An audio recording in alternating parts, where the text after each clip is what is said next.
Good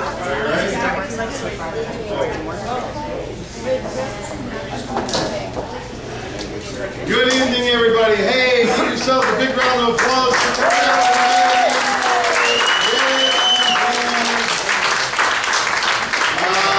What a rendezvous of strangers around the coffee urn today. Ladies and gentlemen, welcome to Snapper's Comedy Club and Grill. Throughout the show, the showroom menu is available. Feel free to eat and order and drink. And we have the beautiful Irene behind the bar, your lovely mixologist, making cocktails, pouring the finest draft beers, both of them. And we got other ones that are cold in the refrigerator. Well, ladies and gentlemen, thank you very much for coming out tonight. My name is Lou Angel Wolf, and I'm going to be your roast master. How many of you know exactly what's going on here tonight? By a round of applause. Round of applause. How many of you stumbled in off the street unaware? All right, we love those people. Thank you. Thanks for, you're just driving by going, hey, there's people in there. Yeah, what the hell? We can go in there. All right. Well, ladies and gentlemen, the official announcement is, it is Chris Gorges' 50th birthday. And ladies and gentlemen, this is Chris Gorges.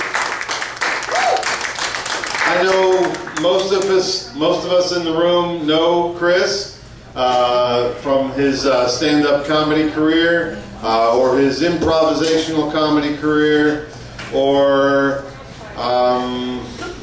hanging out at rest areas. So we all know Chris in some particular way. And it is his 50th birthday. I know. And I've done a few of these roasts over the years. They're a lot of fun.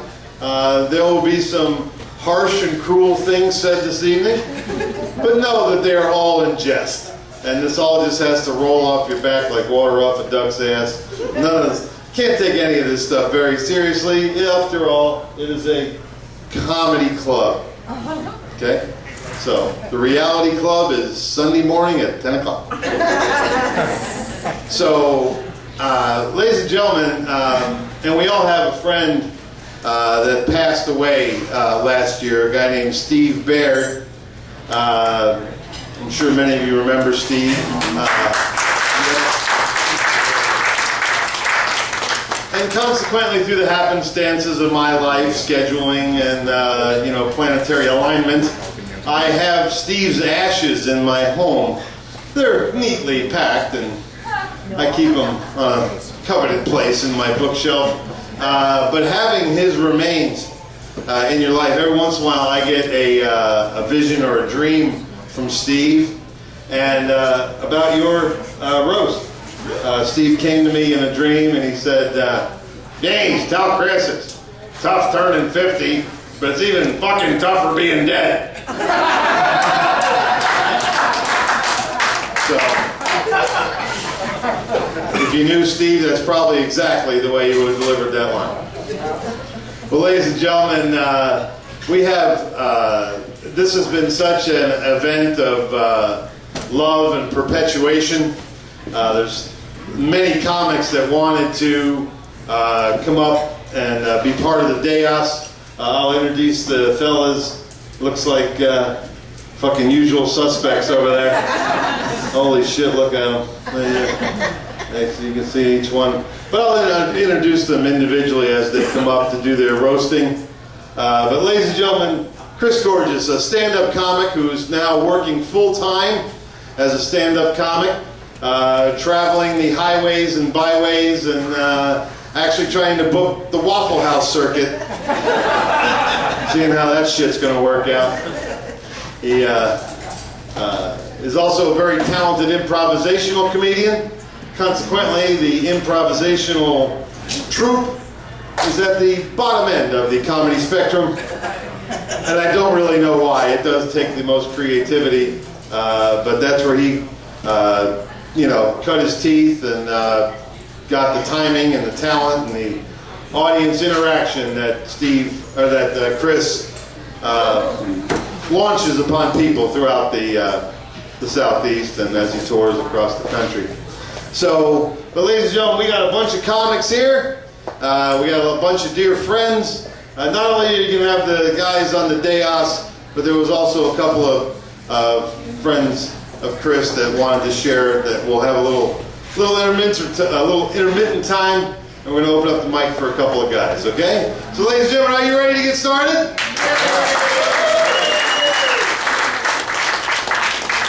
All right. Ladies and gentlemen, the first roaster this evening actually is the comedy room manager here, and he also books the room. And he actually has a cell phone with an automatic ignore button. It can sense when a comic needs a booking. He has a special ringtone for this. It's Loser by Beck. You know, Laszlo's intro music. And just for him pussying out, he's going to have like 19 arrows in him at the end of the thing. But anyway, ladies and gentlemen, our friend Bob Burr.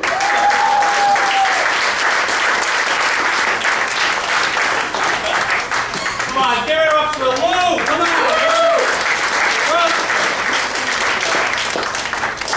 How you guys doing? Woo! That's too high for me. How you doing? Glad to come out here. This is the first time I'm doing a roast, so just bear with me. I haven't had a chance to really review the stuff, although I have so much stuff on Laszlo and he didn't show up. So the last 2 days I had to write shit about everybody else. I don't know.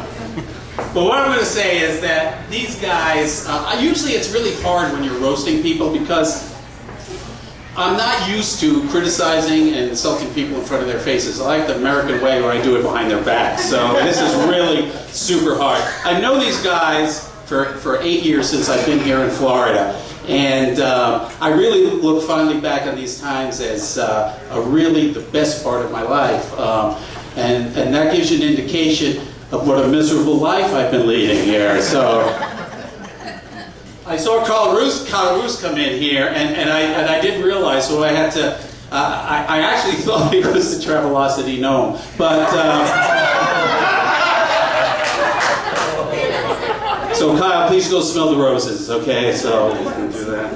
I'm not going to be too critical of Kyle because Mother Nature's already done its job on him. So.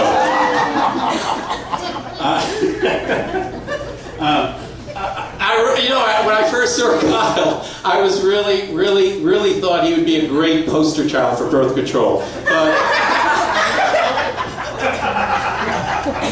And I kept thinking, his birth certificate must be an apology note from the Trojan Rubber Company. But I want to thank you much for Kyle for coming and stepping in, because he's actually replacing Laszlo, right?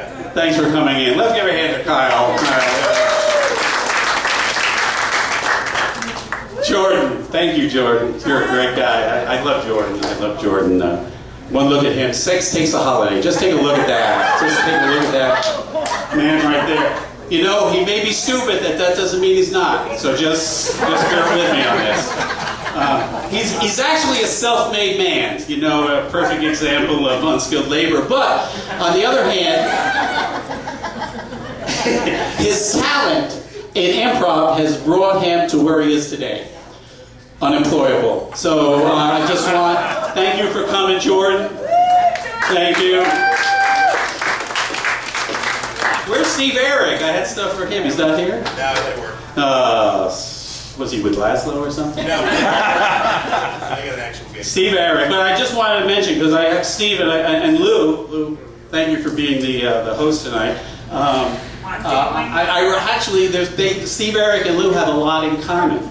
First of all, they're about the same age. They both like to smoke pot. And coincidentally, they both get their hair cut at Pet Pro.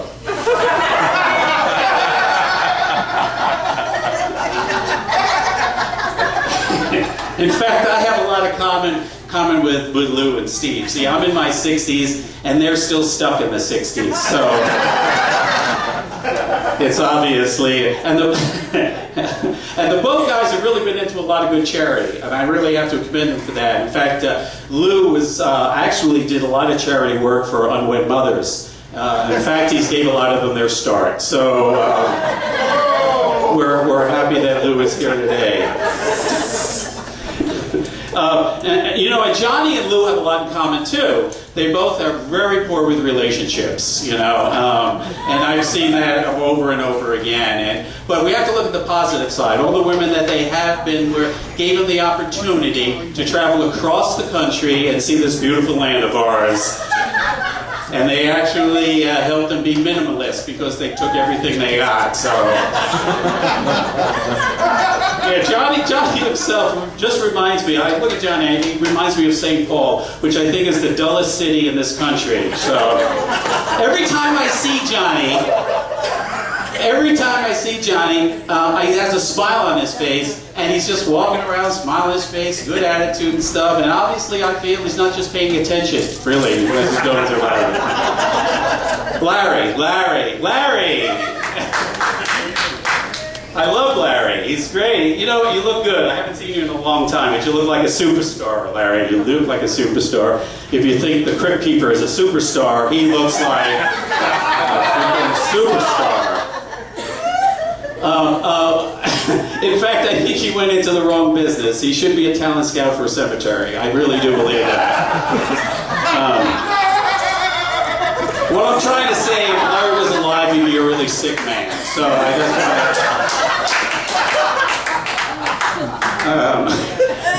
he's got comedy in his blood. It just hasn't reached his mouth yet. So we just going to go along with that.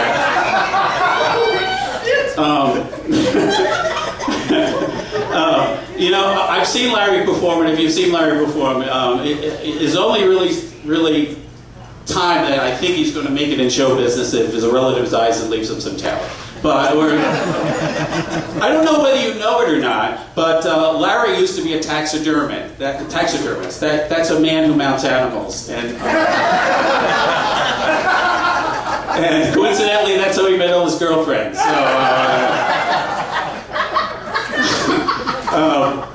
Bull, what can I say about Bull? He's such a great guy. I love Bull a lot. And I'm kind of jealous too of Steve Eric and Lou. They have so much hair, and I just wish they'd give some up so Bull could get a toupee, because I hate it all the time. Tiffany's asking me, when is Bull going to stop his chemo treatment?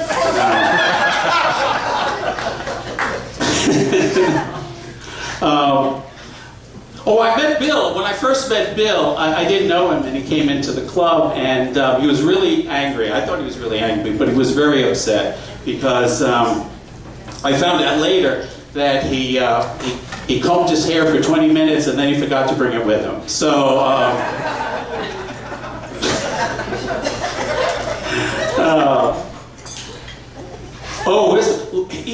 I really admire him because he's lost a lot of weight. Bill has lost a lot of weight. How much weight have you lost, Bill?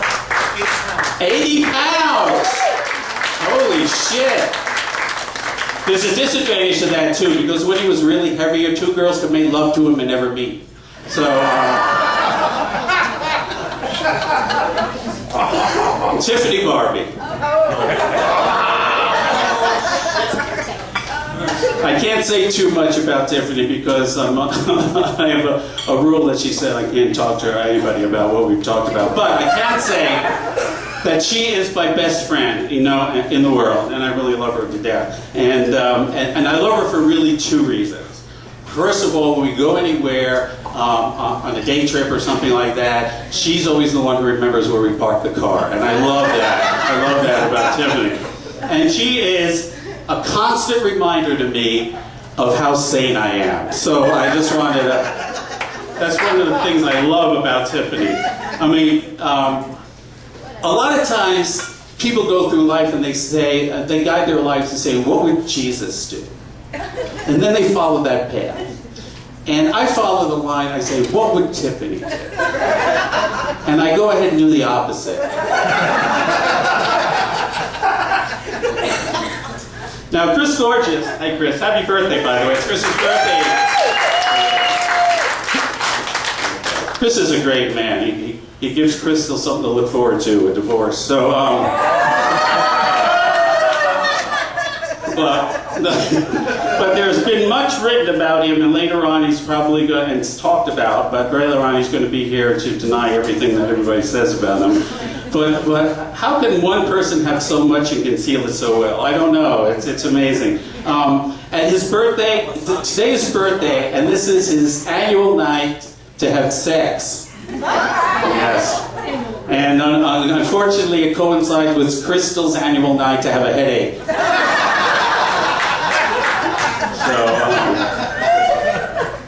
And I'm not going too much more. And last night he actually turned down the Tonight Show. The volume was way too loud, so he had to do that. And before I leave, I just have one message. I talked to Tim Kidd this week, and he asked me if you can return his act. So, thank you so much, ladies and gentlemen. I hope you have a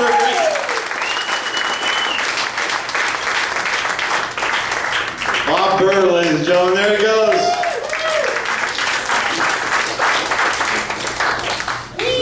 So that's how it's gonna go. Yeah. That's how it's gonna go, yeah. Fuck Tim Kidd. Funny. All right, folks. So, yeah, have some beer. Cheers. You got cheers, yeah. Salute and happy days to Chris Gorges on his birthday. Ladies and gentlemen, we're going to keep this Deos clicking right along. All right. I know, these are crazy, right? Your hair's all up in your Oh, my hair's all up. Beautiful. Ladies and gentlemen, next up is Chris's partner on the Double Special show, or one of his partners on the Double Special show, Jordan Lee. Jordan's a very, very interesting guy. He's kind of like a foreign Art Nouveau film to me. Like one minute you're just talking to him and everything seems normal, and then all of a sudden there's a man in a unicorn mask running naked to a bakery. And here's the man with powdered sugar on his lips, Jordan Lee.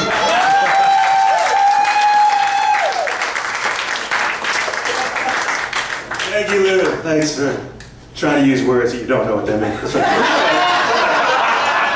Foreign Art Nouveau. What the fuck? But no, I like Lou. I've known Lou for a long time. I met him way back when he was making a living crashing motorcycles. And but I've known him. He used to have a beard though. He's had a beard almost the entire time I've known him until now. And I always thought the beard lent you a little gravitas. Made you like a serious kind of guy. But now you shaved it off, and you look like a goofy motherfucker, dude. Stand up, because he looks like a cartoon dog in a Helen Mirren wig. God damn, he's a beagle boy. He's trying to steal Scrooge McDuck's gold. He's wacky disguise. But thank you, Lou. Thanks for having me here. We got Kyle Roos here. Kyle Roos. I like Kyle. He basically looks like what he is. He's something the dog dragged in for the night. Kyle, that's good. No, thanks to have you here, man. I actually remember the first time I ever saw you work. You were doing an open mic at a chili joint in Newport Richie. I don't think you remember me being there, but I didn't think too much of you back then. This was just like a while ago when you were first starting out. I didn't think you were very good. But you've been working a lot, and I know you've been getting a lot of good things. I've been hearing a lot of things about you, and they're terrifying, to be honest. You're a terrifying looking individual. You're a road warrior. No, I'm not scared of you because you are a goddamn gnome. You're Thomas the Gnome. He's Thomas the Gnome. When Tom Bosley died, that's when his voice changed. Thomas the Gnome right there. Thomas the Gnome, and he's a gnome, he joined the Yakuza, he's a weird guy. Johnny Oz, okay. Johnny Oz, the first time I ever became aware of Johnny Oz was when Chris was telling me about a funny Facebook post he made. He was like complaining about gardening or something. I don't know, that's where I'll stop on that. But Johnny got really mad at me. He got mad at me and he bought me a drink and got me drunk. So I like Johnny O for that. He fights really fair. But I I know, I said Johnny O, Johnny Oz. I don't know what the hell his name is anymore, because he's changed it like 20 times. Since I know he's been Johnny O, he's been Johnny Oz, John O, Johnny Oppenheimer, Johnny O'Toole, Johnny Optimist, Johnny Olala, John Michael Vincent, which is my favorite. I'm pretty sure though his real name is actually Osmond, and he's just trying to get away from his past there. But we'll let Donnie and Marie go. We're not going to talk about that. All right, Larry Greenbaugh. I've known him for a long time. He gave the Charming Hooligans our first real gig at the Coconuts Club. So that was a long time ago. That's when Larry had his shit together. Not anymore. Not so much now. He looked like a normal human being back then. Now his face is like a bowl of cottage cheese and ketchup. That's what I'm saying. That's what he looks like. Your teeth are missing. I think your day job is falling out of moving buses. Some rumors I've heard about Larry over the years. Some of these I've actually heard. Some of these I just made up. But Larry is in control of a trailer park.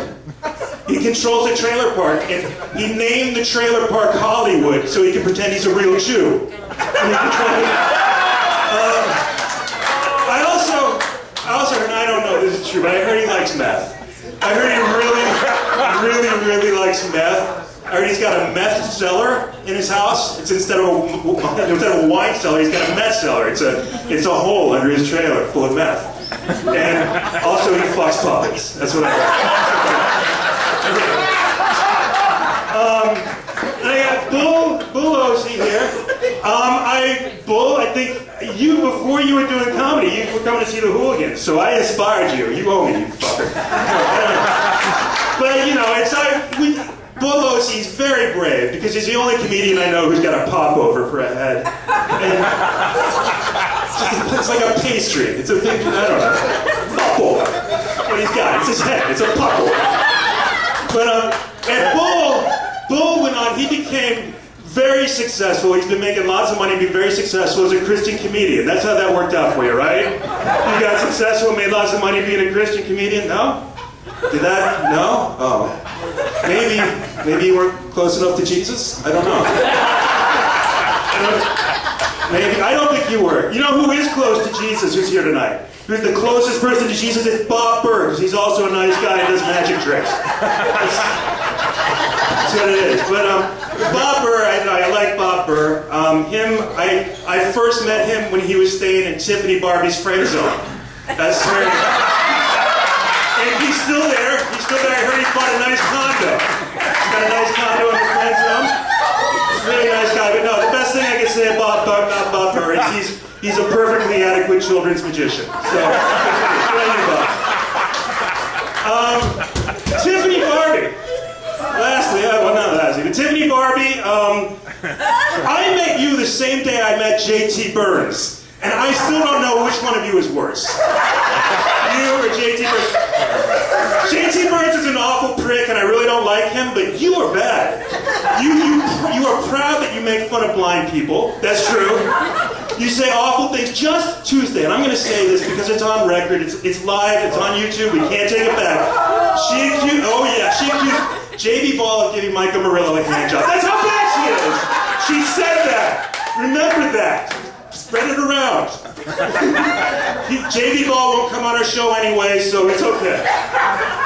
But she said that. But she is just an awful person, but she gets away with it because she's cute. She is. She's a cute little girl. She gets away with it. And I'm so glad I know her now, that she's past 30 now, and all that's going to crumble away in the next 2 years. She's going to lose all that, all her cuteness, and she's just going to be a haggard old bitch that nobody likes. Good for you. And finally, Chris Gorges. Chris, I've known you here for a while. You've always been kind of like a cantankerous asshole, even when you were like 35. But I love you. You got me into the Charming Hooligans. You got me here where I am today. Dude, fuck you. You did, though. And I want you to know, this is the thing I really want to say to you, because I know I spend a lot of time hanging out with your wife when you're not there. And I just want you to know, this is Leprechaun, and that means we're serious. Leprechaun means me and Chris are serious. I have not had sex with your wife yet. So, yeah. So, but dude, again, happy 50th birthday, man. I love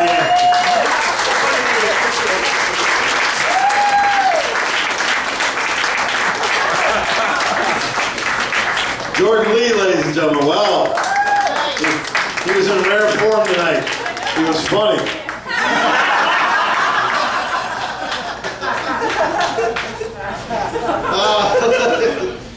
Ladies and gentlemen, next the other member of the Double Special Radio Podcast, or Podcast Internet Radio Show, and I might add, as before I bring her up, the owner and operator and producer and head of IRN Radio is here with us tonight. Mike Peter, ladies and gentlemen. Say hi to the people, Pete. That website is irnbroadcast.com. You can hear the Double Special Show, my show, Utopia, my show, Grease Gurus. So yeah, that's our guy right there. That's Michael. Love him up. Would you please love him up? Thank you, buddy. You know, podcasts are they're the way things are going. You know, they're bloggers who learn to speak. All right, ladies and gentlemen, your next roaster. I've known this girl a really, really long time. I met her when she was 17 years old, and that's all I have to say. Ladies and gentlemen, Tiffany Barbie.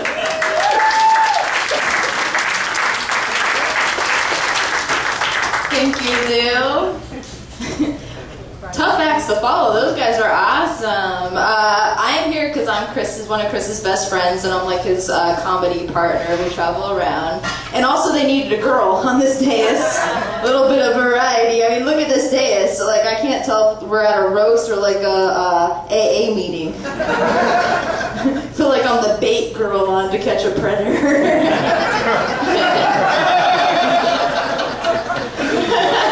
Creepy. People wonder why I'm single. This is my working people. You know, it's funny. All of you guys are here, and you still can't fill up the comedy club, right?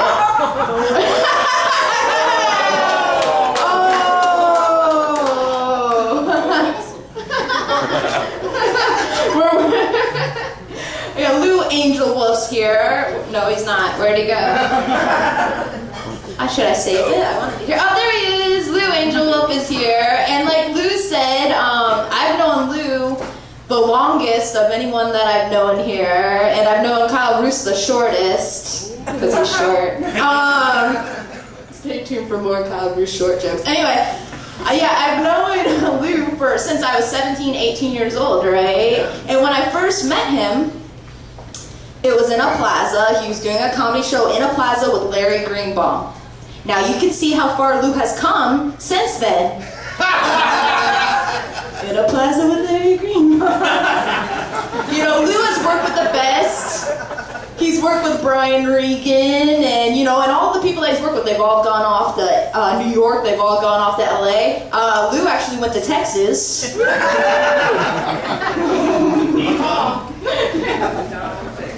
That's all I got for Lou. Jordan! Oh my God, he wrote material. He's the laziest person I've ever met in my whole life. I don't even know how he did that. Good job. Jordan Lee is here. You know, Chris Gorges is my comedy husband, and I had to say that Jordan Lee is my baby because he looks like a baby a little bit, but also because he can't do anything without Chris Gorges spoon feeding it to him.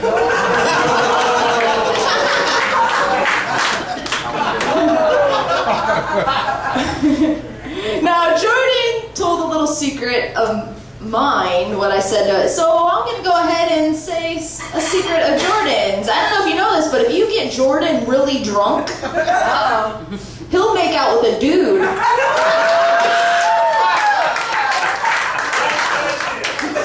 We have also seen him make out with Aneria Wilson.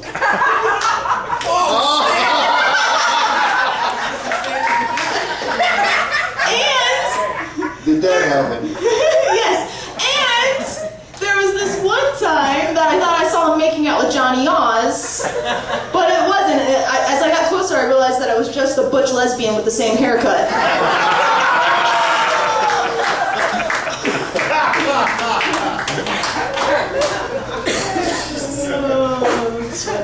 Bopper! I love you, you are my best friends. And we hang out, we go to Universal Studios, he's my boy. Bopper is here. Of course, because he never works anywhere else.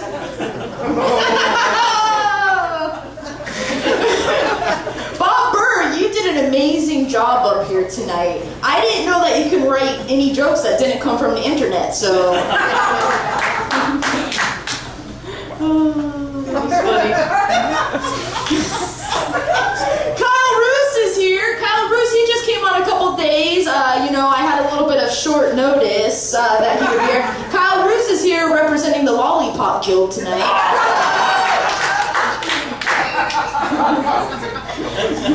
I'm sorry, Kyle. I'm sure there will be a lot of insults about your height tonight. You are quite short. So I just wanted to congratulate you on all your Twitter success. I heard that Ellen read your jokes and stuff, but then I realized that you're not Matt Fernandez. You have to know him. This is for the comedy community. Kyle, you look like Matt Fernandez got put in the dryer.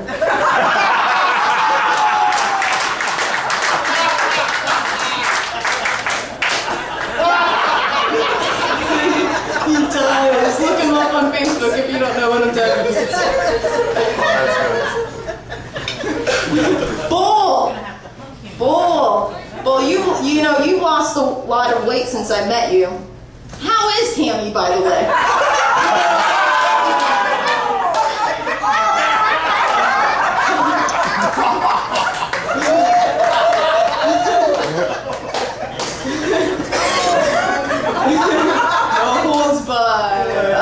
Everyone knows, though, Bull, I really like him because I feel comfortable hanging out around him. He's never hit on me once. Everyone knows that Bull likes the big girls.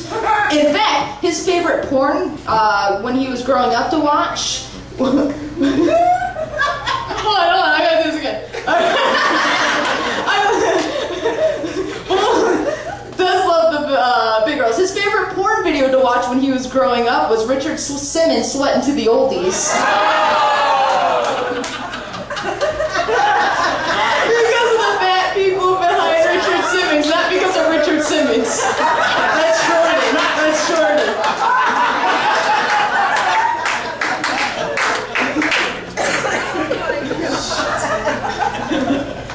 Larry Greenbaum. Larry Greenbaum. Yes, I am really glad to see Larry Greenbaum here. He can finally see what it's like to do a show and not get paid.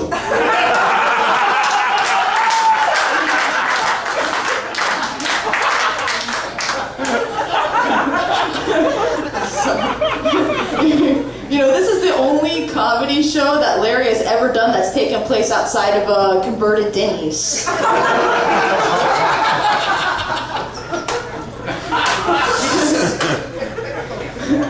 Since I've met Larry Greenbaum, he has changed locations almost as many times as Johnny Oz has changed stage names. That's all I have for you, Johnny Oz. I'm sorry. You're tough. You're tough. Lesbian haircut and that's what you do. All right, anyway. Chris Gorges. Chris Gorges is awesome. I'm going to get to the nice stuff towards the end. He is my best friend. When Crystal and I first discussed doing a roast for Chris's 50th birthday, I was slightly hesitant because I didn't want to hurt Chris's feelings. And because I thought roasts were for important people. No. Everyone knows that I love Chris. Of course, not as much as some people think I love Chris. A lot of people think that Chris and I are sleeping together, because we're always on the road and stuff. But anyone who truly knows me, that like the improv on a weekend, you have to have TV credits to get on me.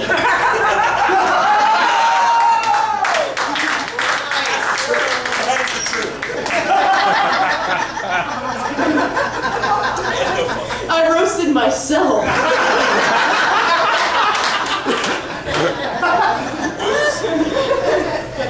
everybody up here. You know, to tell you the truth, one of the main reasons, everyone's always like, why are you helping out Chris? Why are you helping out Chris? I think one of the main reasons that I helped Chris get so many gigs and stuff is because I was tired of hearing him go on and on about his glory days at the Charming Hooligans. I wanted to put something else on his plate. But, you know, some people wanted me to say really mean stuff about Chris. You know, they wanted me to say that he was like a burn victim. Not me, other people. They wanted me to say he looked like Tommy Lee Jones. Not me. I'm just what other people were saying. They wanted me to say that he looked like maybe he got in a motorcycle crash like Lou. I didn't say it. They wanted me to say that he looked like a deformed Wahlberg brother.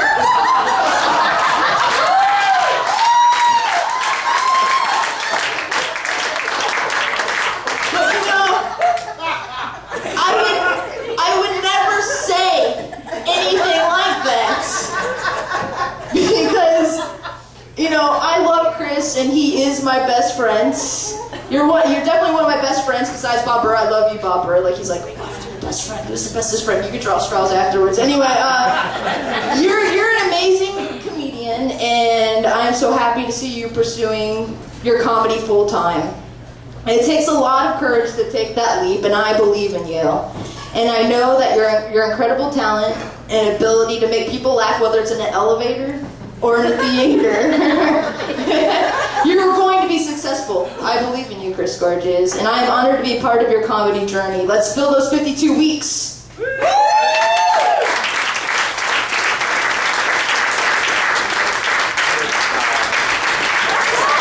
Barbie, ladies and gentlemen. We're going to take a break from the dais just a second. We've had many requests of Chris, that's enough for him. Is it still going? Yeah, I just want to make sure. Right, We got it. Yeah. Got it. Okay. All right.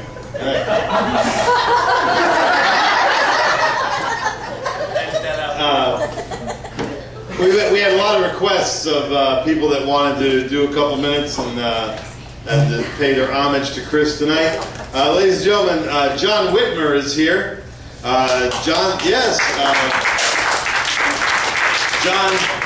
John is a funny guy and a comic here in the area, and if he was the only other guy in the restroom with you, you would hurry up.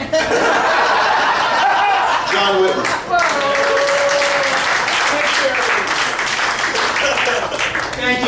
Thank you. You know, I was telling Lou before the show, I have never seen Lou on stage. I've never heard him tell a joke. I've never heard him say anything funny. And I still haven't. It hasn't happened yet. Thanks, Lou. Thanks for that fine introduction. Last time I was here, I had so much fun, I hurt myself. I was laughing, I was joking, laughing, and my balls went boing, boing, boing, boing. She's getting a visual. She's like, oh my God, he must have yo-yo balls. You're welcome.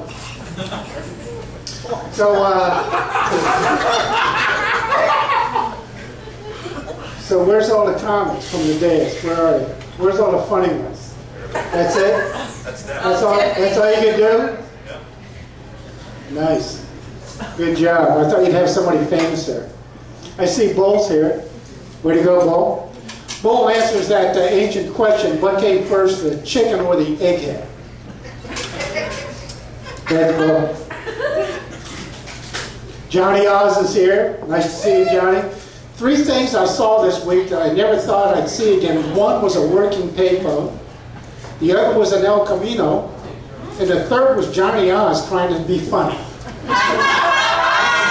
Nice going, Johnny. I see Larry's here. Larry Greenbaum. Larry's like a living Q-tip. Like a used Q-tip. Don't shake his hands, because you don't know where that goddamn Q-tip has been. Stay away from Larry. Kyle, I see Kyle Rose is here. Kyle is a shy guy. He doesn't want to brag, but many people don't know. He was the 1993 National Dwarf Tossing Champion. Tossed his own fat ass off of the balcony of the downtown Hilton. From all the way up in the 10th floor. Sadly. Why would you do that? Yeah, why? Sad, this is really, really sad. Sadly, I got a note, he survived. So, yay!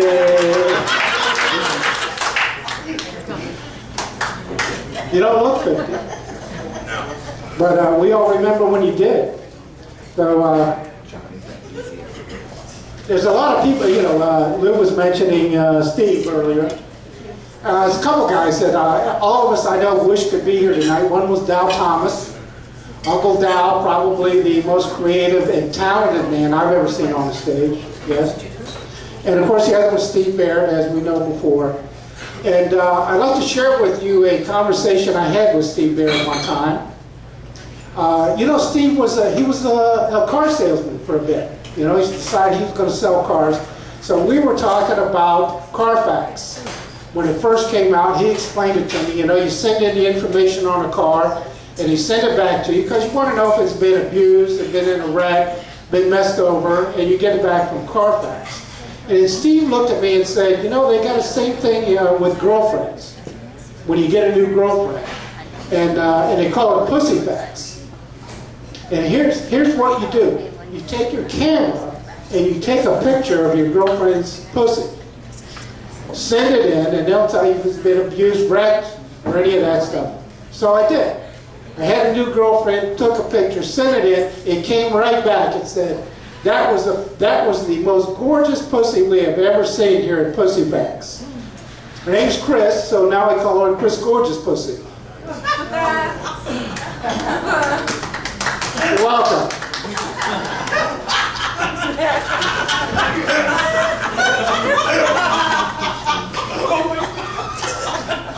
Takes a little time. Yeah, years.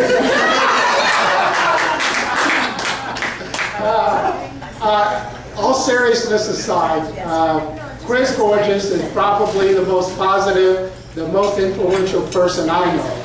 I took some time when I first started out, and I wrote everybody that I had any confidence in an email, and I said, how can I improve my comedy?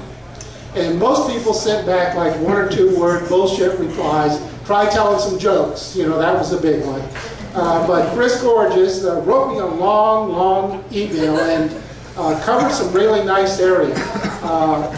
How you want to do your different options that I had for hitting a punchline, for my getting my voice, and it was really very nice. And ever since then, every time I've had the honor of being on the same stage as Chris, he's been very positive, came up and congratulated me. It's been a very positive factor in my life. So happy birthday, Chris. Thank you.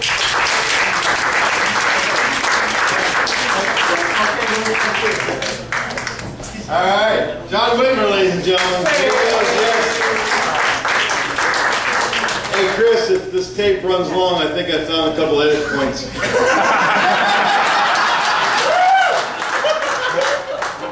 Take a shot at Big Daddy. Ladies and gentlemen, another one here in our little open mic session. Ladies and gentlemen, you can see him, formerly of Lenny's Restaurant. Formerly. But now, ladies and gentlemen, Lucky Dill Deli. Ladies and gentlemen, probably the best balloon artist you'll ever meet. Mark, the balloon guy.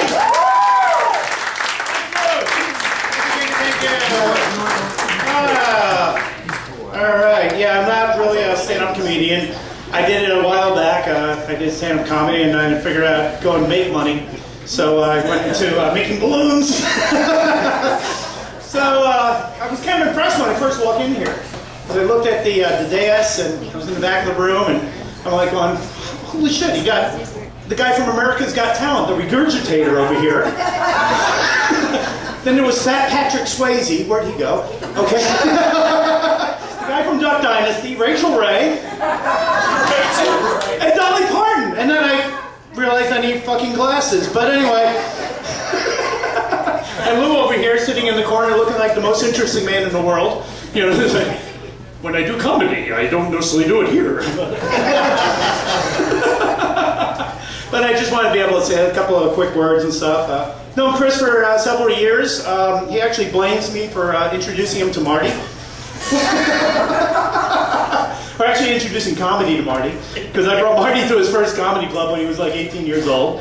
He was one of the troupe with the Trumley Hooligans, and I've also been on this podcast before. I think one of the more popular ones. There was like, what, 4 people listening, gentlemen? And I heard something on the radio as on the way in here, like the talk radio station was talking, and they were basically saying how most talk radio people don't make enough money, so they have like a second job doing what they're doing. So like podcasters must, never mind. We did some interesting things on the podcast, things that probably shouldn't be discussed, but we're going to talk about them anyway. We actually tried to tase a balloon dog to see if it would... It's rubber, it doesn't do anything, people. Not a fucking thing. I mean, we were like hitting it with it. Nothing, wouldn't even fucking pop. As I said, I am an entertainer. I do a different kind of stand-up. I actually stand at the end of a table and entertain people in restaurants. I am at the Lucky Dill, formerly of Lenny's, for like 14 years, if you've ever seen me over there. And they're one of my best customers. Used to come in and see me over at Lenny's there with their son. We'd always come over and do some magic, do a balloon or something like that. Always had a good time. He is probably the best father I've ever met.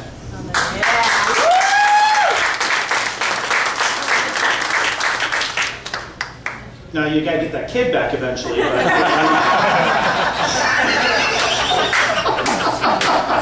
Big Daddy. yeah, exactly. Well, you know, you can't tell everybody that you're a balloon guy, and you can't break it. You know what I mean? I think this was actually one of the most requested sculptures I was asked for while we were there on the podcast. I think it was somebody from. I believe it was somebody from New Orleans, actually. Recommended that. There you go. So, you know, I just want to make sure that, you know, we get this. And then, Tiffany had a special one she wanted me to make. There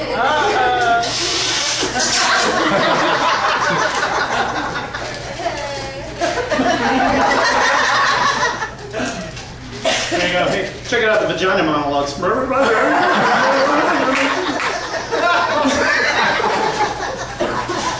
Oh, God, I'm so glad I don't suck as bad as that last guy. I'm still here? Oh, shit. Sorry.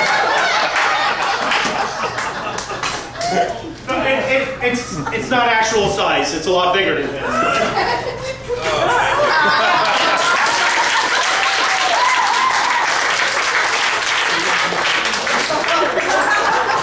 And, of course, this was Tiffany's request.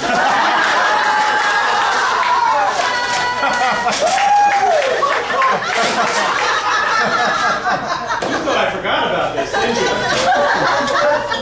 Welcome to Jamaica. Well, it was because I just got back from Australia, because like I have a job that actually makes me travel. Not like Newport Richie, but and so we were talking about my recent trip to Australia, and she wanted a Maori penis. So there's a Maori penis for her. Yeah.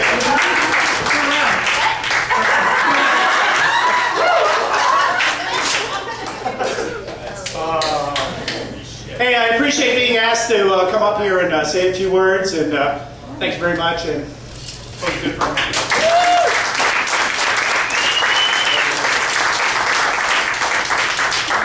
Yeah, you can take that off, man.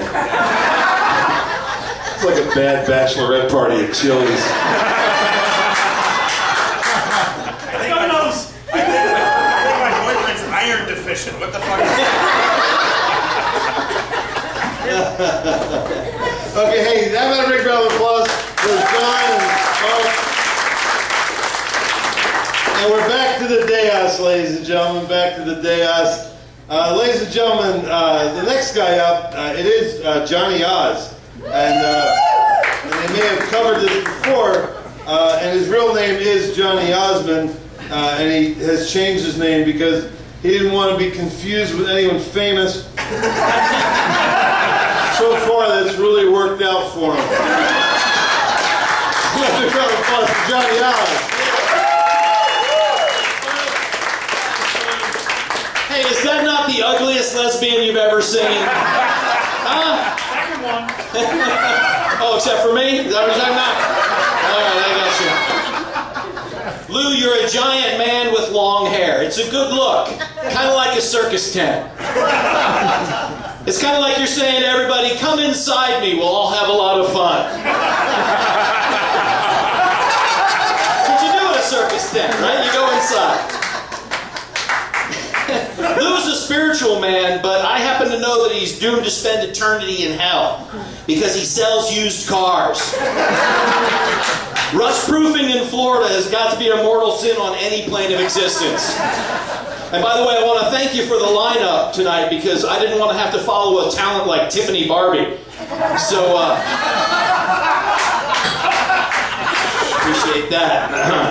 I'd like to thank Snappers tonight for pressing and ironing the curtains for tonight's big event. Welcome to Snappers, a club named after a pussy with a sunburn. Who came up with that one? The owner of the club, his name is Nabil, but he likes to go by Paul. Just take the shortcut. Call him Nepal. That's what we're going to call him from now on, like the country. Just call him. Everybody's got to do this or it won't work, okay? Everybody got to go start calling him Nepal from now on. He's lucky we didn't call him Burma, so be careful with that one. Snappers has been a comedy club for like almost 5 years now, or maybe more than 5, I don't even know. About 5 years. And in that time, they've had 782 waitresses, 14 cooks, and 4 general managers. But they're still using the same 10 comics over and over and over. Hey, I'm just glad I'm one of them. Used to be one of them, yeah. Until today. Okay, on to the dais here. Larry Greenbaum, let's start with you. How much time do I got? You're like the easiest person to roast. Hey, Larry, I just got a call from the DMV. You've been kicked off the organ donor list. They'd rather just let people die.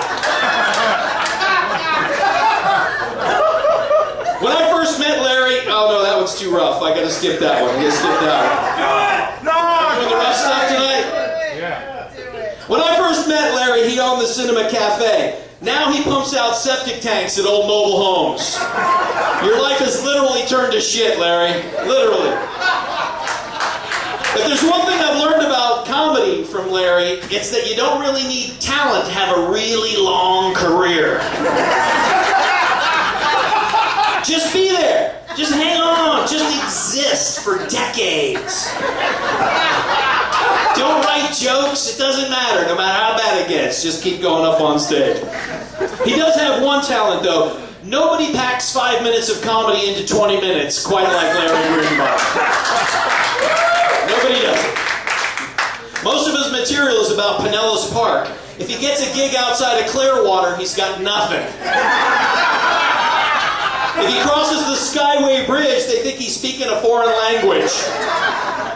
There's a new slang term that comedians use nowadays.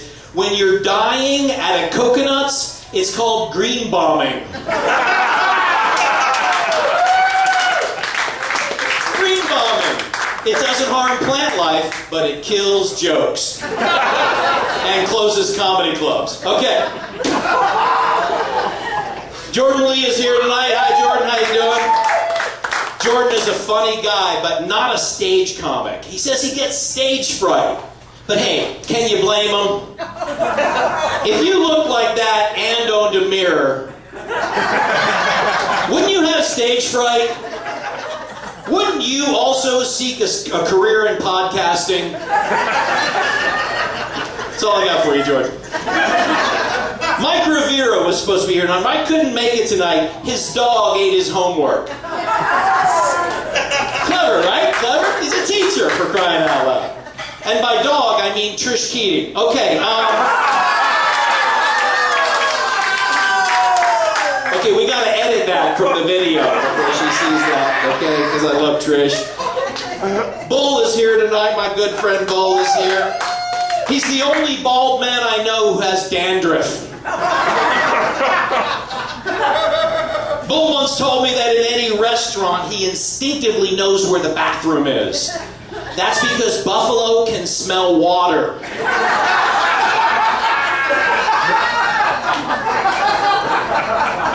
Bull has lost a lot of weight over the last couple of years. I'm very proud of him. When he first started that journey, he said he wanted to document every step so he could be just like Jared from Subway. Well played, Bull. Well played. Hey, everyone should stick around after the roast. We're all going to watch a movie on Bull's head. Not the pointy side, the flat side. Forget them screens. We'll just have to stand against the wall over there. Bull is always like heavier women with black curly hair. I guess Steve Eric must be looking pretty hot to you right about now, huh?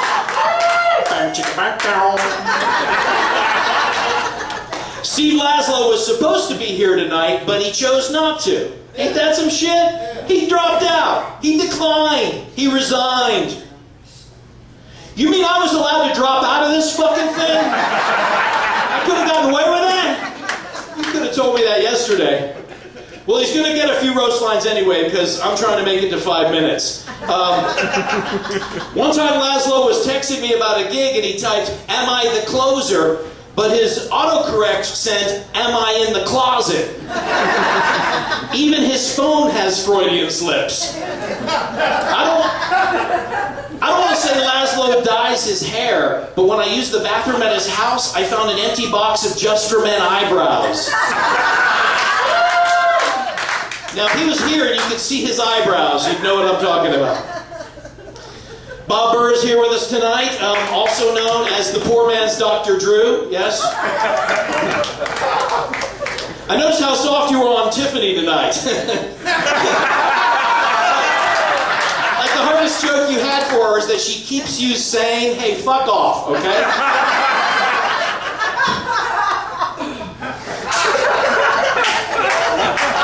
What can you say about Bob Burr? Is it comedy? Is it magic? Those are both good questions. Someday science may provide an answer.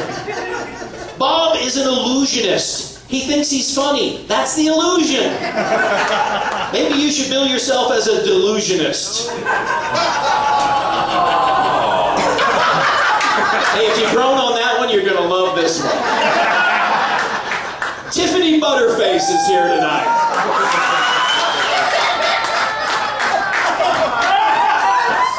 Somebody had to say it. Also known as Chris's shadow. She used to be Bob Burr's shadow, but Bob's not cut out for the role of sugar daddy. I mean, he's old enough, but he doesn't have that creepy old guy thing going on like you got.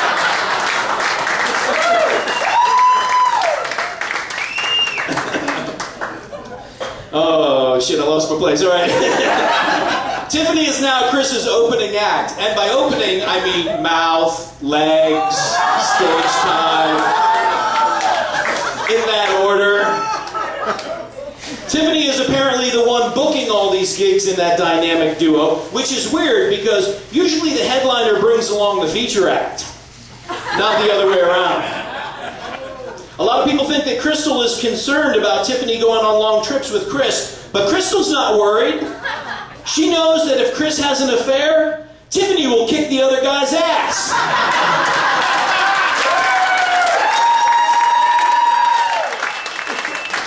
Thank you to Alan Shubowski for that one. And finally on to my friend Chris Gorges, the man of the hour, Chris Not So Gorgeous. Also known as Crystal's first ex-husband. I think. I didn't look that up. Maybe next ex-husband. I don't know. But by the way, I can't give you the leprechaun pledge about not having sex with Crystal. I can't give that to you.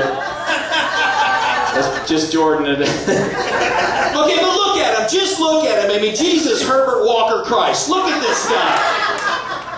He's old, got wrinkly forehead, receding hairline, and those are his good qualities. Chris, Halloween is coming up. How much you charge to scare kids? Chris used to be in the medical field. He was a cadaver in a practice autopsy.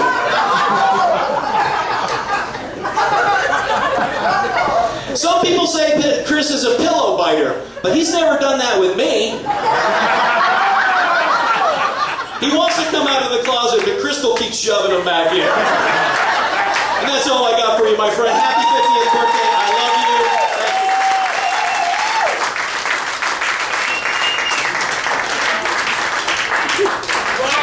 Johnny O, ladies and gentlemen. Dude, how you feeling?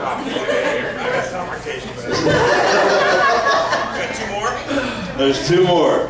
Then it's your shot. 3 more. 3 more. Yeah, 3 more. 3 more. I'm sorry. You okay? You need water? Can I get another drink? Okay. Yeah, somebody spring for that.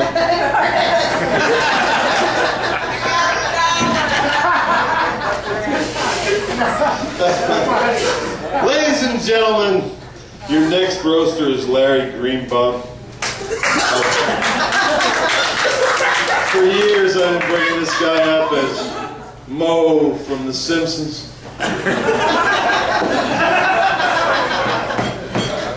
Larry's quite a businessman. He recently purchased 100,000 Please Be Kind and Rewind stickers that go on VHS tapes. He's going to sell them at his flea market booth, Leisure Suit City. Please welcome a guy that could fuck up a steel ball with a rubber mallet in a sandbox, Larry Greenbaum.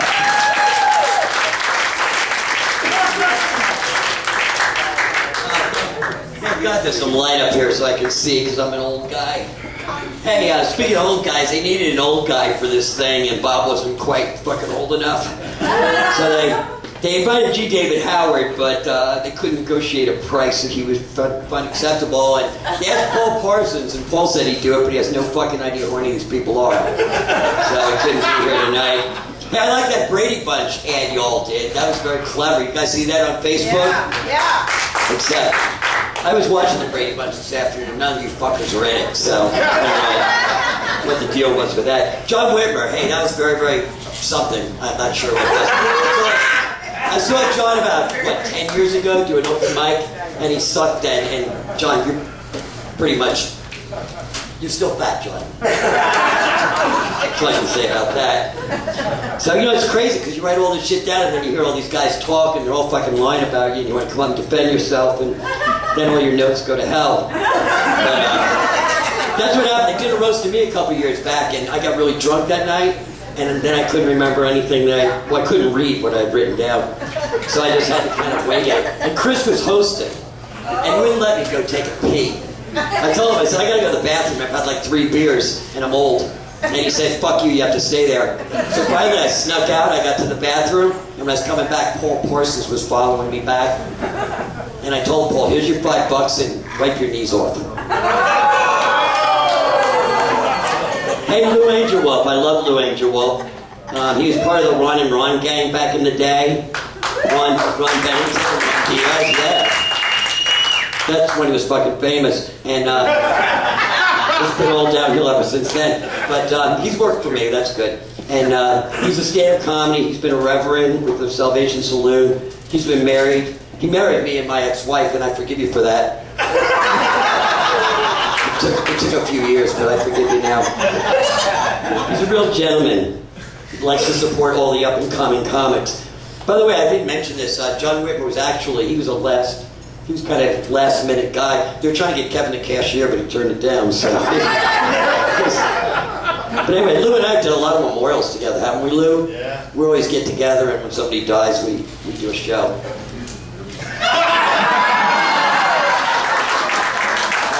birthday to you.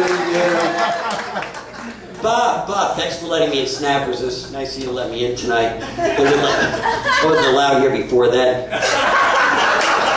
Yeah, I did a podcast one time, and Bob Burr came in with Tiffany. They were on after me, and asked Bob if he wanted to sit on my show, and he said no, but I made him do it. And actually, I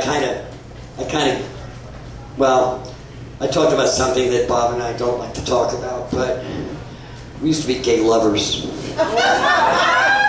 That was before he hooked up with Tiffany. I don't know what happened with that, but now it's Chris.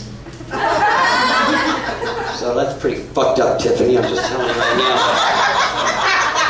So I told Bob I'd come up here and guest host or something anytime he wanted for free, but he told me business wasn't that good, so. But anyway, Jordan, I can't fucking believe how funny you were tonight. As a matter of fact, you were talking.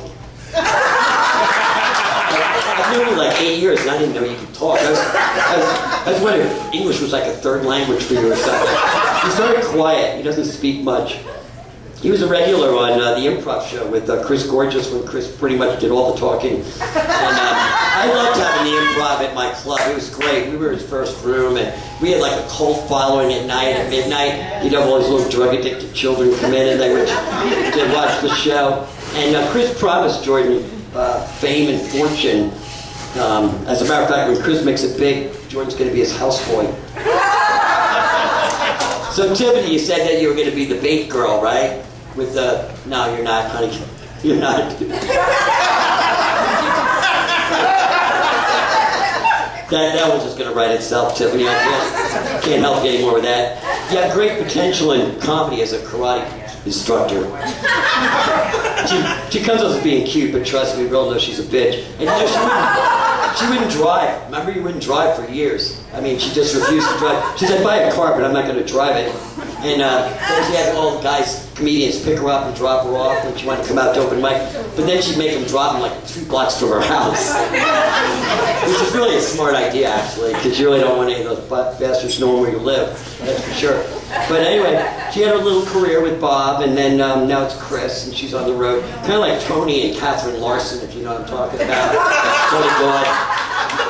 Catherine, and you know where that wound up, right? All right.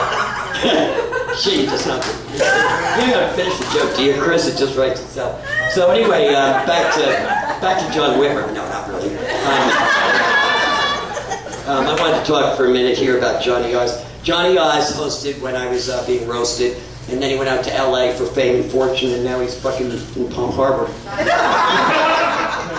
A lot of people don't know this about Johnny, but Johnny would like get hot, and they would give up comedy for like 2 years, and then come back with a new name, and he'd get hot again, and then give up comedy again.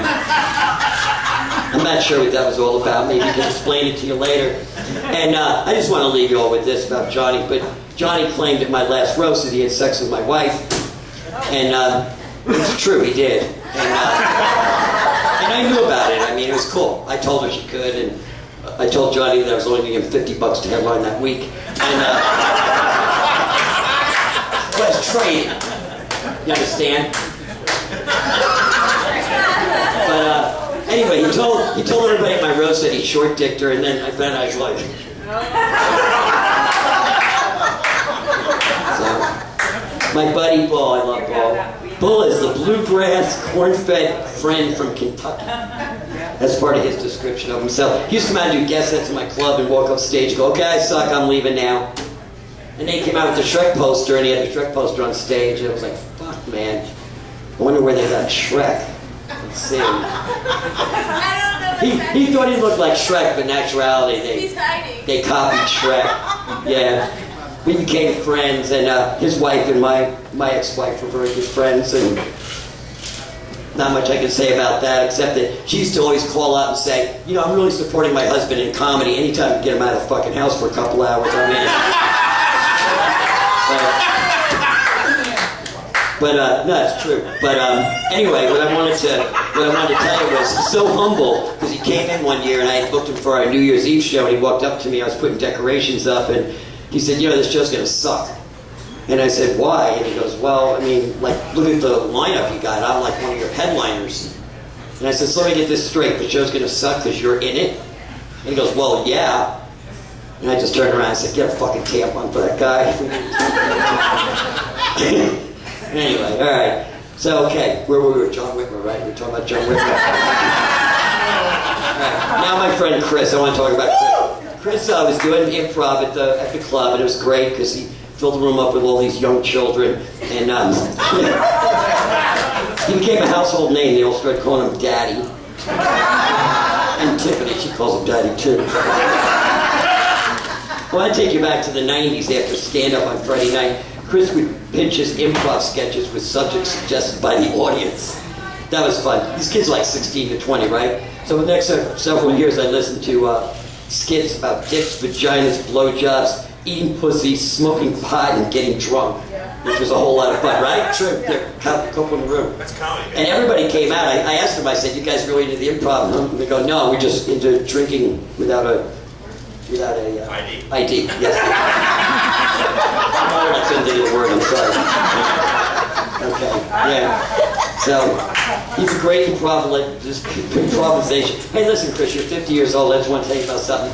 In the mail, the next couple of days, you're probably going to get a free subscription to AARP magazine. You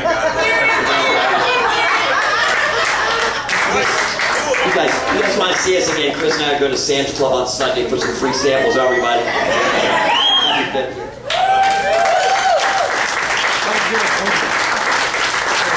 Larry Greenbaum, ladies and gentlemen. Hey, what real estate company is it that makes the people wear red jackets? Wouldn't that be fucking scary to show up at a property and this fucking guy gets out of the car? Somebody, you gotta buy a crack house from somebody.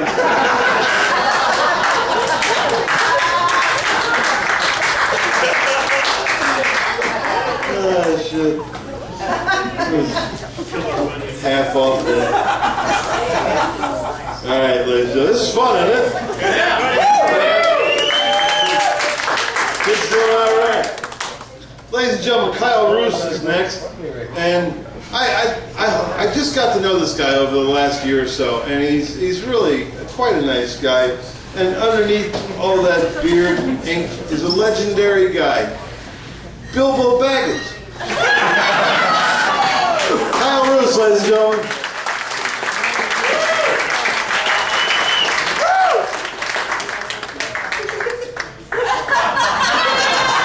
Keep it going for Lou. Isn't he overrated? Holy shit! Thank God these drinks are fucking free. This day just reminds me of owning a dog in the 90s, a bunch of white piles of shit. That's a smart fucking joke. You guys will have to excuse my material. I only had 48 hours to prepare, which is longer than Larry has to live. What a shit show this is! I haven't seen a shit show this bad since 2 Girls, 1 Cup. If a woman with triplets terminated her pregnancy, it'd be less of an abortion than this fucking show.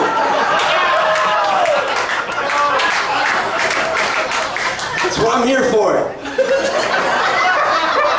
Bunch of careers fading faster than Chris's fucking hairline.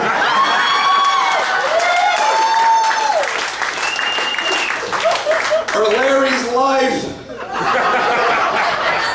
Or Tiffany's biological clock.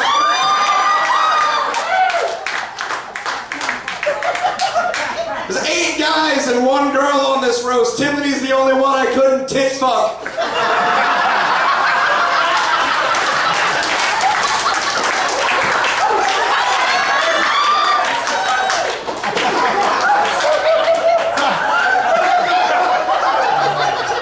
Tiffany's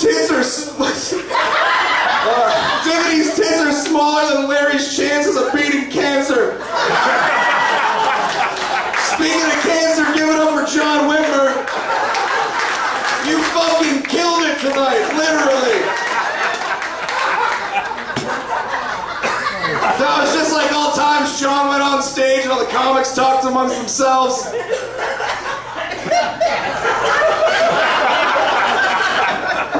sausage too. Keep going for Larry, or as I like to call him, Ronald McDonald's corpse. Great to see you, Larry. Glad you could take time out of scaring crows out of cornfields to be here. You fucking scarecrow. You look like a microwaved meerkat.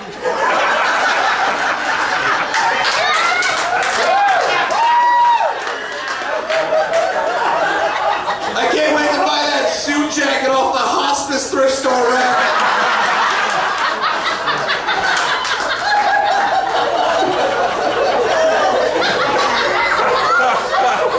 This isn't Larry's first roast. I actually saw him roast a crack rock out of a busted light bulb in a parking lot. Look at your fucking teeth. Your teeth have more holes than the library wall at Columbine.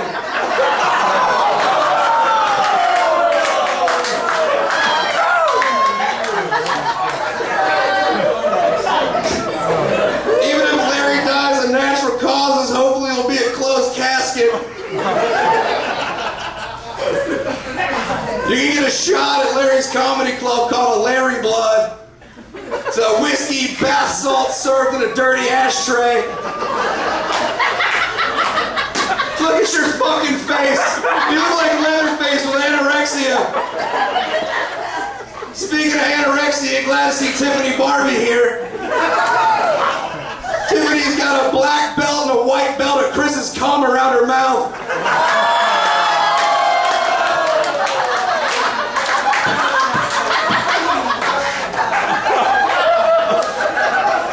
I saw a used condom in the parking lot and I was like, hey, Tiff. If you actually nestle your ear up to Tiffany's vagina, you can hear the Double Special podcast. I kid. Tiffany, honest question. Why the long face? You look like Rocky Dennis's sister.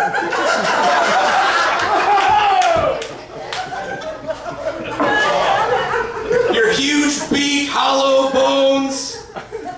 So the only things you have in common with a bird, you deliver jokes like a fucking egret with a French fry in its mouth.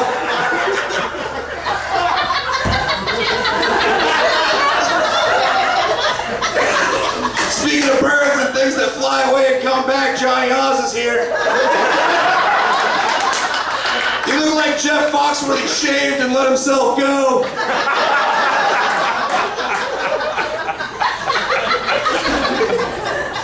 20 years of weed jokes, hey Johnny? You are the weed jokes when those Baltimore cops were to Freddie Gray. You just beat the shit out of him. It's a smart fucking joke. Glad Jordan Lee could grace us with his hepatitis. Jordan does Chris's podcast, that's probably why I've never heard of him. When I thank Bob Burr for letting us use his comedy club. Way to go, Bob. Thank you for being here, like fucking always. I really love what you've done with the place. You really cleaned house, especially when you stopped letting locals headline. You really cleaned the place up. I saw this place a few years ago. You made a lot of changes. Good luck getting the smell of Larry out tomorrow.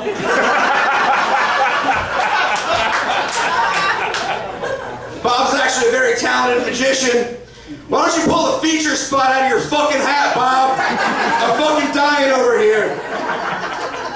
Bob reminds me of my dad. We rarely see each other, and all I want is his approval as a comedian.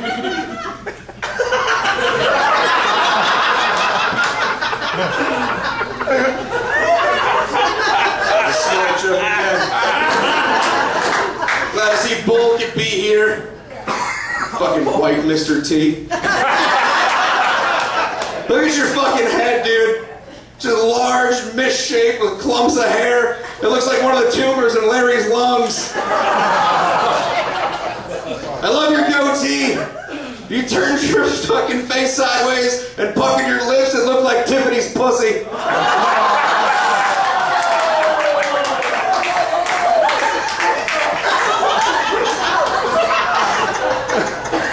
kid, I love Bull. Bull's known for his big heart and family values. Meanwhile, his career, diabetes, and face on Last Comic Standing go unrecognized.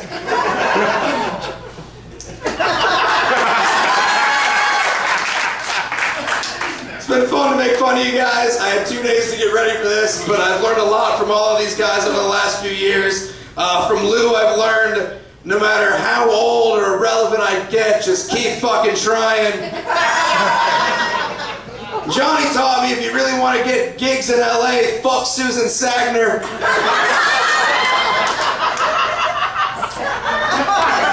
I don't care what her fucking last name is.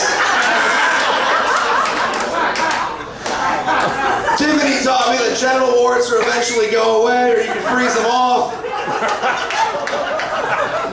Bill taught me how to properly clean my belly button. Larry taught me what never to ever do as a human being, ever. Now on to the man of the hour. This is hard because I actually kind of like Chris. People don't pay Chris enough credit from his younger days and his movie roles like Crater Face and the musical Grease. Or when he raped Jodie Foster on that pinball table in The Accused. Okay, that's a good fucking joke. Thank you. I make rape funny. Ain't that right, Tiffany? Tiffany and Jordan are so far up Chris's ass, you can find their mail in his back pocket.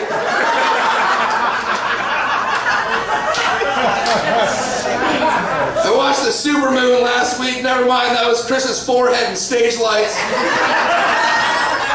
Your forehead is bigger than Tiffany's Jew nose. That nose is deeper than Bull's belly button. You're the most self-centered, egomaniacal prick I've ever met. You're more hung up. This is so bad to say. You're more hung up on himself than Robin Williams. That one hurt to write because I really respected Robin Williams.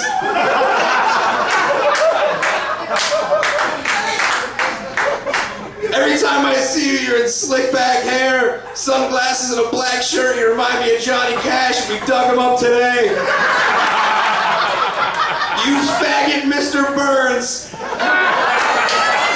Your podcast is so depressing, you should record it on the top of the Skyway. Your career's come so far. It was only 2 weeks ago we were doing a show in St. Pete.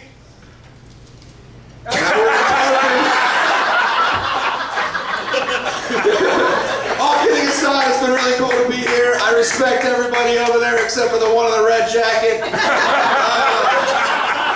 Thanks for being here. If we could all just collectively tell John Whitmer to quit comedy and Lou to get a fucking haircut.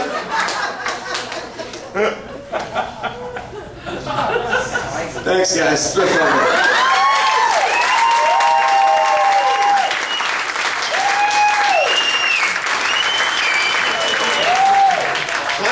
Ladies and gentlemen, love him up, yeah. Yeah, dude. Are we almost done? We're almost done. Are you guys still good?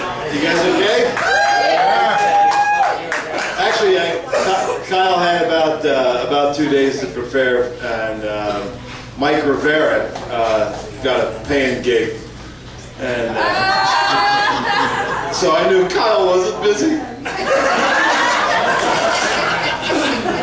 And that was a really, really great set. I think with that set, he wins 2-3 years of Easy Rider magazine.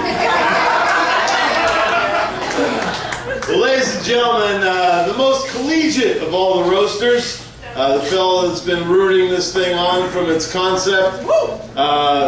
One of my favorite guys. I just love this guy. Every time I see him, he sees me and I got to talk to him.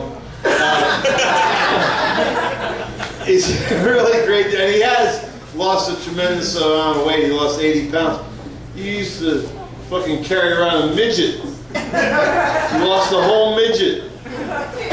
Ladies and gentlemen, bring out my buddy Bull.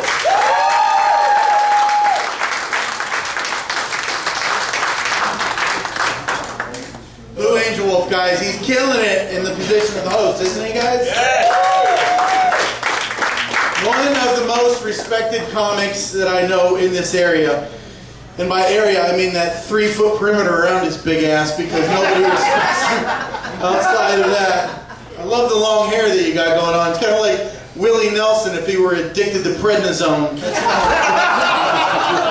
That's nice. Lou's actually one of my favorite comics, and you watch him and he will amaze you and entertain you with a plethora of jokes that he has pulled off of the internet.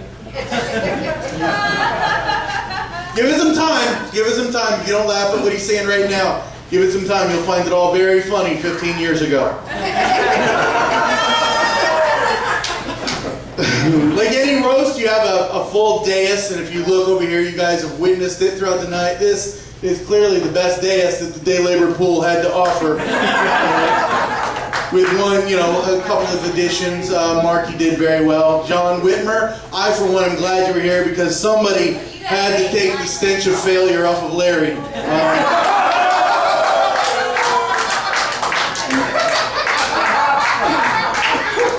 Which brings me to Larry. Larry Greenbaum is here. 4 words that are never usually said with enthusiasm. Not going to happen tonight either. What can we say about Larry that we haven't said behind his back for years now? Look around you, Larry. This is what a real comedy club looks like. Good shows, food that won't give you the shits. Jesus, how did you get past security? For years, people have been, they spreading this rumor that Larry's been doing meth and smoking crack. And when I confronted him about it, he said that simply was not true. Which technically is more sad because that means there's no excuse for this fucking train wreck he's become. Bob Burr is actually happy that Larry's here because that means somebody is looking up at him as a success. The reality is, look, more people are going to be poking at Larry tonight than they will at Bob Burr because everybody here wants to get booked at Snappers and nobody really gives a shit if they get booked at table number 36 as a shitty Beef O'Brady's knockoff in Oldsmar, Florida.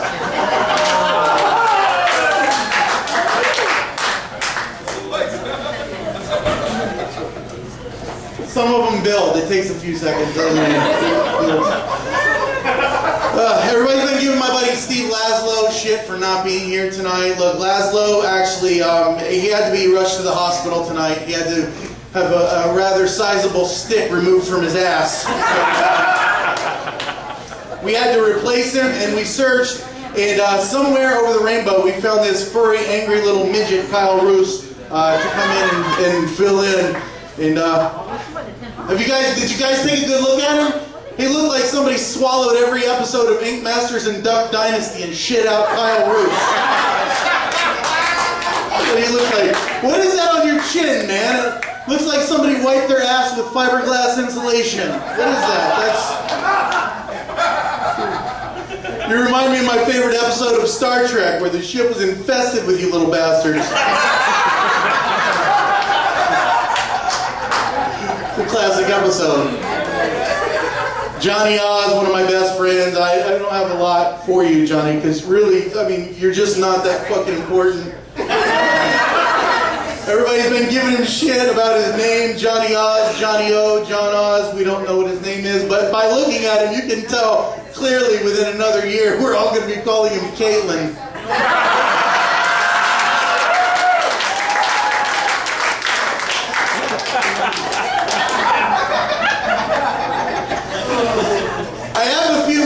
I'm going to weave them in as we're talking about the man of the hour, Chris Gorges, one of my very best friends. People want to know all the time, is Chris Gorges gay?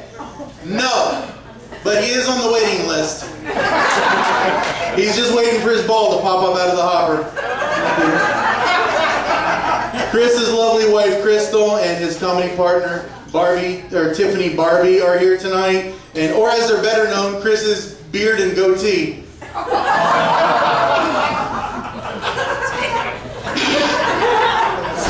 Chris's good friend, Jordan Lee, right over here. I like Jordan a lot. And that's all I'm going to say, because that's more attention than that poor bastard has received under Chris's shadow for 15 years.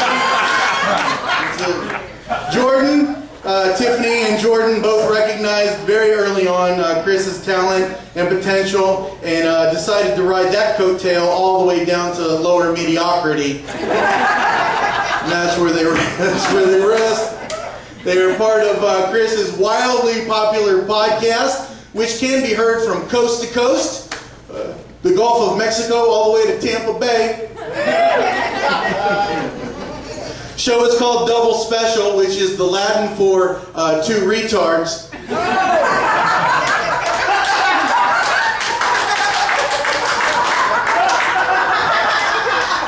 Which just goes to really speak about Chris's intelligence, because this show actually contains 3 retards.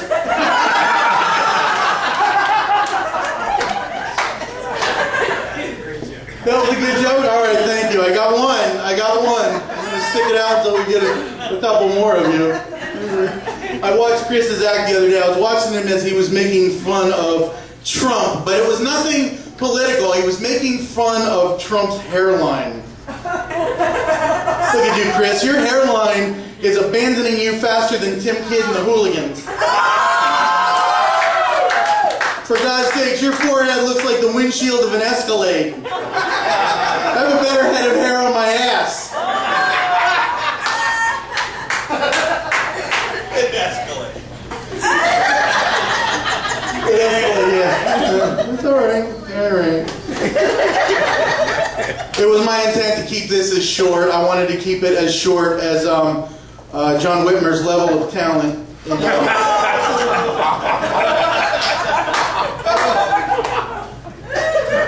Chris will be coming up here in just a couple minutes to do a rebuttal. But trust me, none of the comics here will be offended.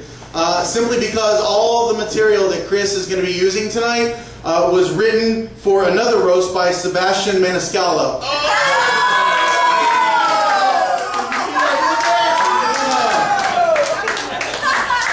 Ending it on a positive note, if Chris took me to my very first open mic, I would not be doing this. If it was not for Chris, the night that I decided to do comedy was the night that Chris decided to get back into comedy, and it was on 9/11. And to absent friends. There wasn't any alcohol in that. Well, now, ladies and gentlemen, it's time for us all. Ladies and gentlemen, this is the portion of the show where the roast-ee gets to Got Mr. Forehead. Let's get it going. Mr. Fivehead. Ladies and gentlemen, he's got to be the best sport in the room. Not even showing any blood stains at all. Ladies and gentlemen, your guest of the evening, Chris Gorges.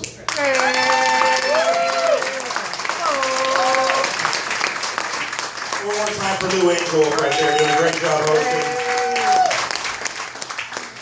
And a round of applause for the day. Great job by all these guys. Every time they come out and actually be funny and their dicks about it, whatever, fuck it. I want to thank Snappers for hosting the event. I feel like Snappers is the only club that pays locals like beginners and out-of-towners like beginners with credit. So thank you for that. Awesome. Good job, guys. Snappers. I love Snappers. You guys have been very kind to me in spurts. Thank you. All right, anyway. Let me start with the first girl that everybody thinks I'm sleeping with. Everybody loves Tiffany Barbie. She's like a sweetheart, Tiffany Barbie. She's on the podcast. She's on the podcast for a reason. She's naive. She's not afraid to talk about it. I know that Tiffany said to me one time she thought a Cleveland steamer was a public transport. That's how naive she is. She's very childlike. She's very childlike in her.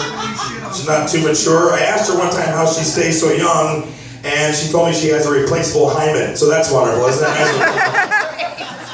She switches it in and out. It's plastic. It's not even fucking real. A lot of comics say to me that Tiffany's not ready to do shows, not ready to feature. I think it's bullshit. I think she is ready, and she's proven it by coming out on the road, and her mother proves it by coming and picking her up by 11 o'clock after every fucking show. So, I love Tiffany. She's wonderful.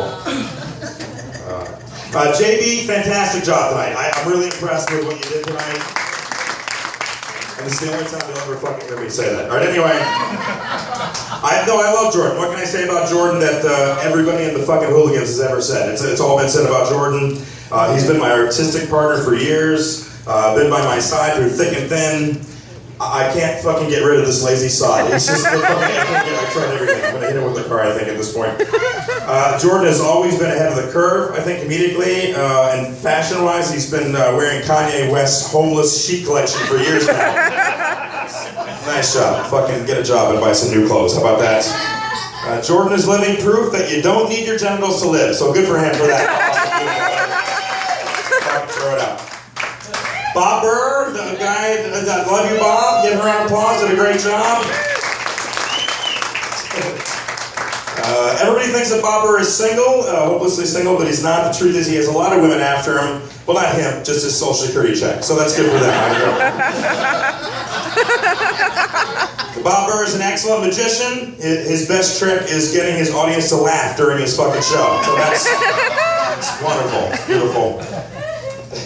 Bob Burr sells insurance. I don't know if you knew that. That's in case you die from boredom during a set. So that's good.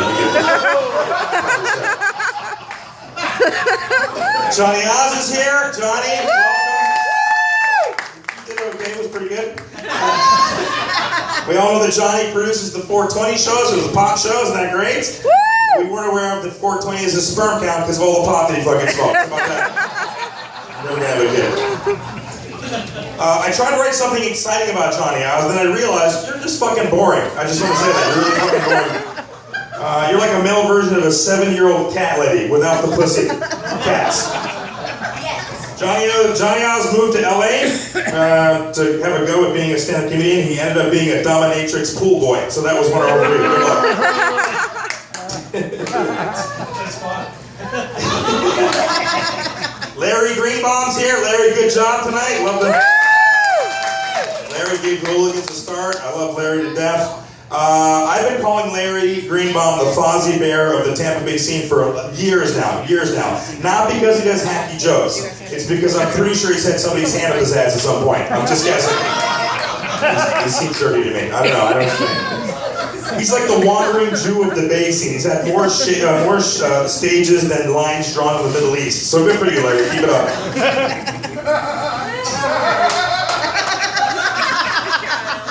I was doing a show, Clearwater Coconuts, I remember this, and a rat ran across the roof. Remember that shit? I did. Yeah, Bobby Jewell apologized and he went home.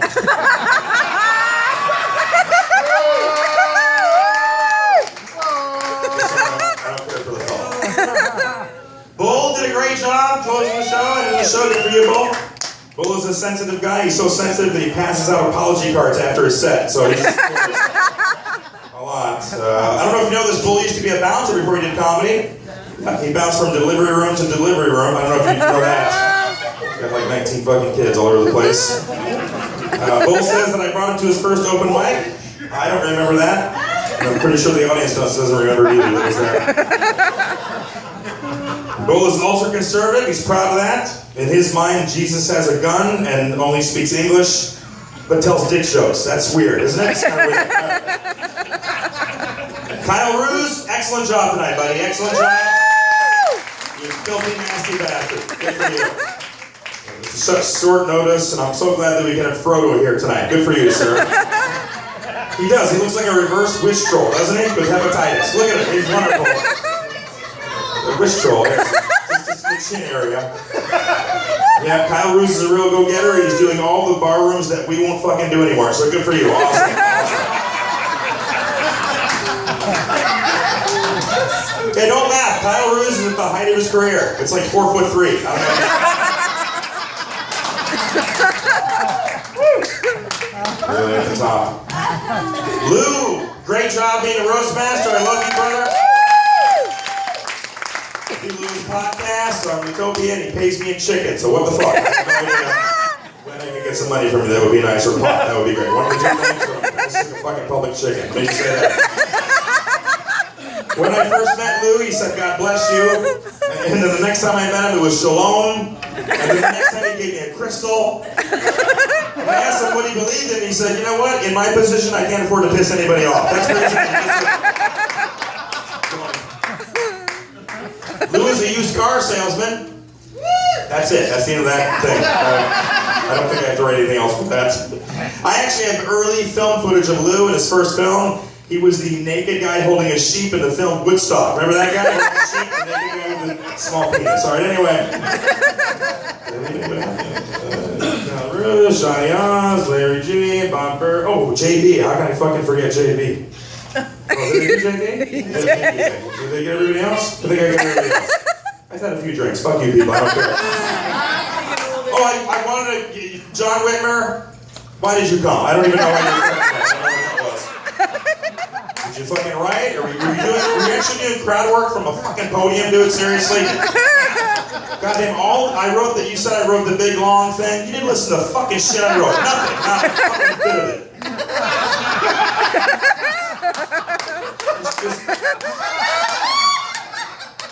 Just become a sandwich artist. I think that's really where you're gonna find your niche.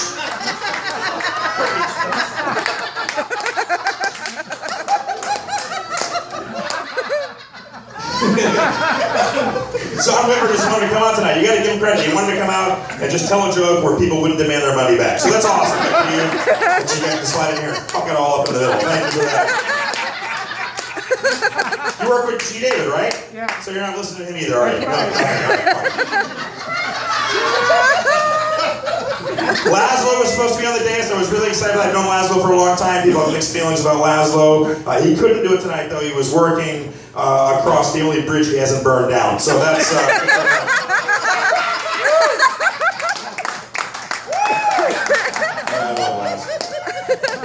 Laz is crazy. He's the only Jew that I've ever met that couldn't assimilate in Boca Raton. Are you fucking kidding me right now? He just went, you know what? You're not Jewish enough. Get the fuck out of here.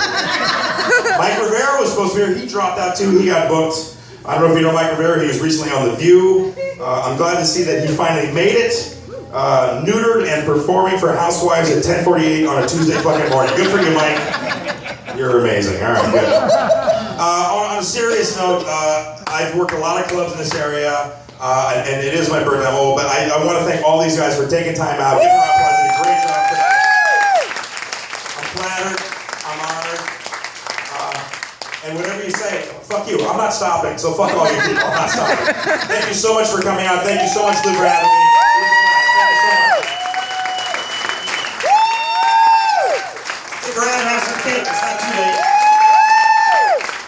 Chris Gorges, ladies and gentlemen. Yeah.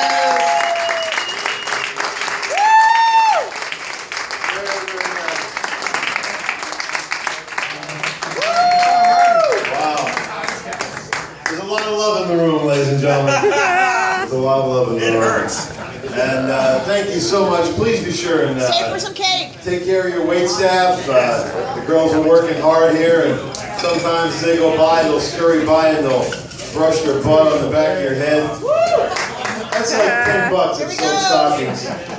So if you've had a butt brushing, please tip accordingly. Start singing. Want to sing? Yes. Go ahead. Go sing. Happy birthday to you. Happy birthday to you. Happy birthday, Chris Gorges. Happy